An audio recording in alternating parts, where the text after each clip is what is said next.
السلام علیکم student. Today we are going to start lecture number 1 اور چیپٹر کا نیم ہے غزوہ تبوک. غزوہ کہتے ہیں جنگ کو، اور تبوک جو ہے ایک شہر کا نام ہے. سب سے پہلے پس منظر. فتح مکہ کے بعد مسلمانوں کا رعب دبدبہ پورے عرب پر بیٹھ چکا تھا. لوگ گروہ در گروہ جو تھے اسلام قبول کر رہے تھے. یعنی گروہ کہتے ہیں گروپ کو، یعنی جماعت کو. ارد گرد کی ریاستیں جن کے فرمان رواؤں کو نبی اکرم صلی اللہ علیہ وسلم پہلے ہی خطوط لکھ کر اسلام کی دعوت دے چکے تھے، مسلمانوں کی اس بڑھتی ہوئی طاقت سے خوف زدہ تھے. روم کا حکمران ہرقل ان میں سرفہرست تھا. یعنی کون سا حکمران؟ ہرقل. اس نے 40,000 کا لشکر جو تھا وہ تیار کیا. جب حضور اکرم صلی اللہ علیہ وسلم کو اطلاع ملی کہ رومی فوجیں مسلمان پر حملہ آور ہونے کے لیے شام کی سرحد پر جمع ہونا شروع ہو رہی ہیں، تو آپ صلی اللہ علیہ وسلم نے صحابہ کرام کو جہاد کی تیاری کا حکم دیا. نیکسٹ جو ہے وہ ٹاپک میں جہاد کی تیاری اور روانگی بتائی ہے. پس منظر میں یہ بتایا گیا ہے کہ جو مسلمانوں کا بہت زیادہ جو تھا رعب دبدبہ جو تھا پورے عرب میں پھیل چکا تھا، لیکن رومی فوجیں جو تھی وہ جنگ کرنا چاہتی تھی. روم کا جو حکمران تھا ہرقل، اس کے 40,000 کی افواج تھی. اور جب نبی پاک صلی اللہ علیہ وسلم کو یہ خبر ملی کہ وہ سارے جو ہے شام کی سرحد پر جمع ہونا شروع ہو رہے ہیں، تو آپ صلی اللہ علیہ وسلم نے سب کو جہاد کی تیاری کا جو ہے کہا. جہاد کی تیاری مسلمانوں کے لیے قحط سالی کی وجہ سے یہ مالی تنگ دستی کا جو تھا زمانہ تھا. یعنی فنانشلی طور پر وہ اسٹرانگ نہیں تھے مسلمان، اور قحط سالی تھی، یعنی خوراک وغیرہ کی بھی قلت تھی. نبی اکرم صلی اللہ علیہ وسلم کے حکم پر صحابہ کرام رضی اللہ عنہ نے جہاد کی تیاری میں بھرپور حصہ لیا. انہوں نے نبی اکرم صلی اللہ علیہ وسلم کے حکم پر لبیک کہا، حاضر ہوئے. اللہ تعالیٰ کی راہ میں مال خرچ کرنے کی ایسی مثالیں قائم کی جن کو قیامت تک یاد رکھا جائے گا. اس موقع پر نبی پاک صلی اللہ علیہ وسلم کے جو صحابی تھے، حضرت ابو بکر صدیق، انہوں نے اپنے گھر کا سارا سامان لے آئے. جو حضرت عمر فاروق تھے وہ بھی اپنے گھر کا آدھا سامان لے آئے. حضرت عثمان غنی نے 900 اونٹ، 100 گھوڑے، 1000 دینار، 200 اوقیہ چاندی آپ صلی اللہ علیہ وسلم کی خدمت میں پیش کر دی. دیگر صحابہ کرام نے بھی اپنی اپنی استطاعت، اپنی اپنی حیثیت سے بڑھ کر جو ہے جہاد کی تیاری میں حصہ لیا. بعض صحابہ کرام اس قدر بے سر و سامان تھے کہ وہ جہاد کی تیاری میں حصہ نہ لے سکے. انہوں نے اپنی جانیں بارگاہ رسالت میں پیش کرتے ہوئے عرض کی کہ انہیں بھی جہاد فی سبیل اللہ میں ساتھ لے جایا کریں. یعنی جن کے پاس سامان نہیں تھا تو انہوں نے جہاد میں جانے کو جو ہے ارادہ کیا.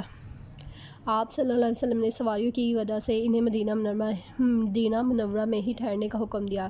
یعنی سواریاں کم تھیں، جس کی وجہ سے انہیں کہا کہ وہ مدینہ میں ہی ٹھہرے. خلوص جذبات و جہاد پر نیکسٹ ہے پیج نمبر 38 کے ساتھ نہ جا سکنے کی حسرت میں ان کی آنکھوں سے آنسو نکل پڑے. اللہ تعالیٰ کا ارشاد ہے، اور اس غم سے کہ ان کے پاس خرچ موجود نہ تھا اور ان کی آنکھوں سے آنسو بہہ رہے تھے. سن 9 ہجری میں جو تھے نبی اکرم صلی اللہ علیہ وسلم کی قیادت میں 30,000 صحابہ کرام شام کی طرف روانہ ہوئے. آپ صلی اللہ علیہ وسلم کی حیات مبارکہ میں مسلمان مجاہدین کی سب سے بڑی تعداد تھی. ان میں سے 10,000 جو تھے سوار تھے. سواریوں کی کمی کی وجہ سے صحابہ کرام جو تھے بار بار سواری کرتے تھے. 18 آدمیوں کے لیے ایک اونٹ تھا، اور کچھ جو ہے پیدل ہی سفر کر رہے تھے. مسلمانوں نے 805 کلومیٹر کا یہ فاصلہ جو ہے استقامت، صبر، حوصلے اور جوان مردی سے جو ہے طے کیا. سفر کی تکلیفات کو بھی جو ہے عزم اور ہمت سے برداشت کیا. سمار کی کمی اور سفر کی تکلیف کی وجہ سے اسے جو ہے جیش الاسرا یعنی تنگی کا لشکر بھی کہا جاتا ہے. یعنی اس سفر کی تکلیف کی وجہ سے اور بہت زیادہ سامان کی کمی کی وجہ سے اسے کس چیز کا سفر کہا جاتا ہے؟ جیش الاسرا یعنی تنگی کا لشکر. رومیوں کی شکست. مسلمانوں کی جرأت مندانہ پیش قدمی کے نتیجے میں رومی فوج جو تھی اسلامی لشکر کے مقابلے کی ہمت نہ کر سکتی. اس لیے اس غزوے میں مسلمانوں کو بغیر لڑائی کے فتح حاصل ہوئے. وہ جو تھے گھبرا گئے تھے. اور نبی اکرم صلی اللہ علیہ وسلم نے تمام صحابہ کرام کے ہمراہ 20 دن تک تبوک کے مقام پر قیام کیا اور پھر واپس مدینہ تشریف لے آئے. جب اسلامی فوج کی مدینہ منورہ میں واپسی کی خبر پہنچی تو عورتوں، بچوں نے آپ صلی اللہ علیہ وسلم کا اس طرح والہانہ استقبال کیا جس طرح ہجرت مدینہ کے موقع پر کیا تھا. نیکسٹ جو ہے نتائج ہے کہ اس کی کیا نتائج ہوئے تھے. اس غزوے کے درجہ نتائج جو تھے برآمد ہوئے. یہ ہوا کہ مسلمانوں کے حوصلے بلند ہو گئے تھے، رومیوں اور شامیوں کے حوصلے پست ہو گئے تھے. گردنواح کی عیسائی آبادیوں پر مسلمانوں کا رعب دبدبہ بڑھ گیا تھا۔ بہت سے سرحدی قبائل نے جزیہ دے کر جو ہے مسلمانوں کی جو ہے مسلمانوں کی اطاعت کو جو ہے قبول کر لی۔ نیکسٹ ہوتا ہے اسلامی سلطنت کی سرحدیں مزید پھیل گئی، کئی قبائل اسلام کی حقانیت کو جو تسلیم کر کے مسلمان ہو گئے۔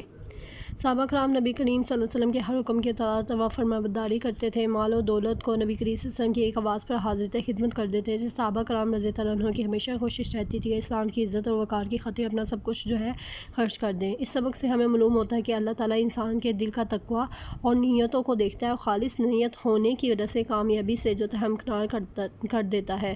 اگر ہم سیرت رسول صلی اللہ علیہ وسلم اور سیرت صحابہ کو اپنی زندگی کا لازمی حصہ بنا لیں تو کامیابی جو ہے ہمارے قدم چومے گی۔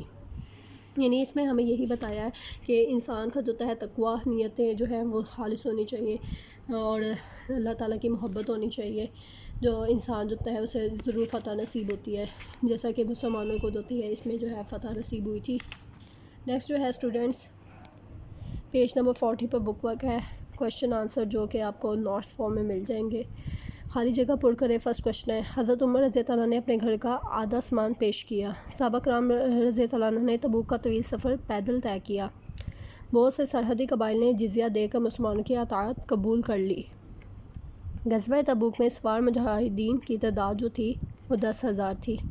مسلمانوں نے 805 کلومیٹر کا فاصلہ انتہائی استقامت اور صبر سے طے کیا۔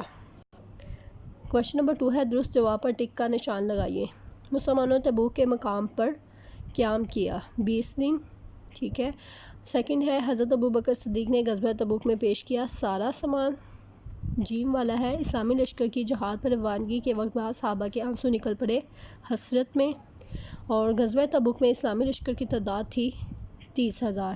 اور لاسٹ والا ہے، تبوک نام ہے شہر کا۔